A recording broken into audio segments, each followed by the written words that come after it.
enfin, comme nous, un peu des milieux dits défavorisés, on n'a pas trop de vision sur le supérieur, enfin, on ne sait pas trop ce que c'est. Nous, on vise plutôt les études courtes. Juste au moment où j'envisageais de faire on va dire un bac plus technologique, j'ai eu la chance de connaître le programme et ça m'a vraiment redonné espoir. Oui, espoir, oui.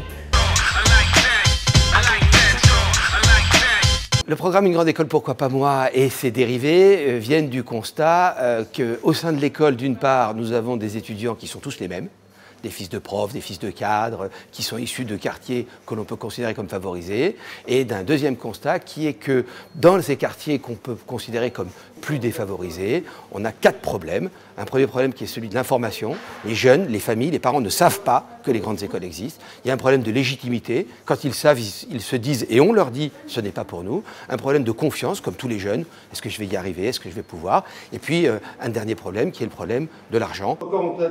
On s'aperçoit que l'éducation nationale et les lycées ne peuvent plus faire tout seuls la mission qui est la leur, d'où l'idée de créer ces partenariats, ces modèles qui ont démarré à l'ESSEC et qui sont aujourd'hui ouverts dans plus de 80 grandes écoles.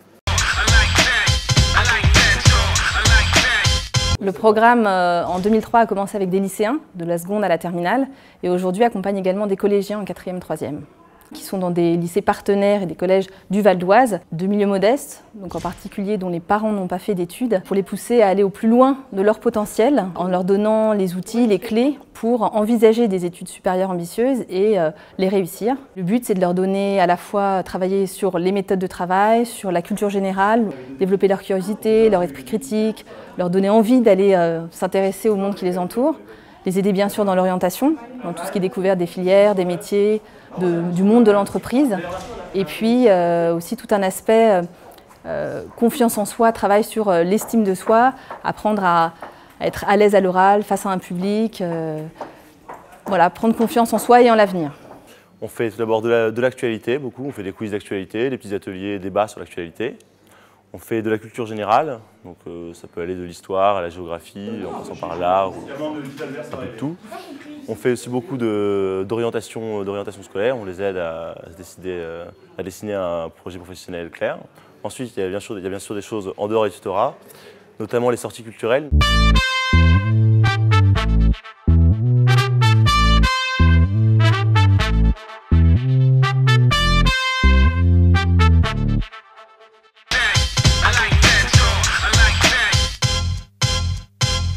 On s'est rapidement rendu compte qu'une fois que les jeunes entraient dans les filières qu'ils avaient choisies, un accompagnement était nécessaire pour faire en sorte qu'ils aillent au bout des ambitions qui avaient donc été élevées pendant le lycée.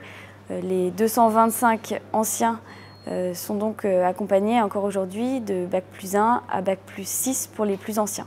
Donc les études, ce n'est pas vraiment... j'ai pas fait un très bon parcours. L'occasion est donnée aux enfants peut-être via ce parcours de l'ESSEC et surtout de connaître les grandes écoles et de connaître peut-être des bonnes études. J'ai la chance de suivre les élèves pendant les 3 années du partenariat et je les vois vraiment se transformer sous mes yeux. Je suis absolument convaincu que c'est la confiance et l'ambition qu'ils ont pu acquérir dans le programme qui les a projetés dans cet univers qui n'était pas leur au départ.